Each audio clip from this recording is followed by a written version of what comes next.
L'annonce qu'a fait le gouvernement le 26 juin concernant la revalorisation du SMIC est clairement insuffisante. Ça représente en fait 2 coups de pouce, 0,6%, puisque l'annonce a été faite 2%, mais dans ces 2%, il y a 1,4% de prise en compte, on va dire, anticipée de l'inflation. Ça représente concrètement une baguette de pain par semaine pour les bas revenus. C'est important de revaloriser le SMIC pour plusieurs choses. D'abord évidemment pour ceux qui le touchent, pour les bas revenus, pour ceux qui sont à ce niveau-là, mais également pour l'ensemble de la grille des salaires, puisque derrière la question c'est comment, après chaque réévaluation du SMIC, on a une réévaluation de l'ensemble des grilles de salaire de branches qui sont derrière, ce qui ne se passe pas aujourd'hui d'ailleurs dans les branches professionnelles. La plupart des niveaux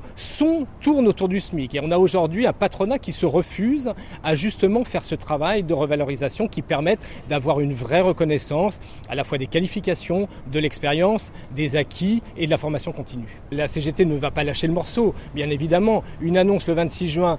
qui a été largement d'ailleurs, on va dire, inspirée par les pressions du MEDEF ne satisfait pas. Et comme on a la conférence sociale dont une des tables rondes porte sur les salaires, sur les revenus, sur les pensions, on va évidemment reporter cette question-là, mais également la question globale de l'évolution des salaires. Rappelons tout de même que la question de l'évolution des salaires se pose à la fois pour les gens, pour les individus, pour les salariés qui les touchent, mais également d'une manière générale pour l'économie française, puisqu'il s'agit de booster la consommation, il s'agit de relancer la croissance, et on considère qu'un des outils indispensables, fondamentaux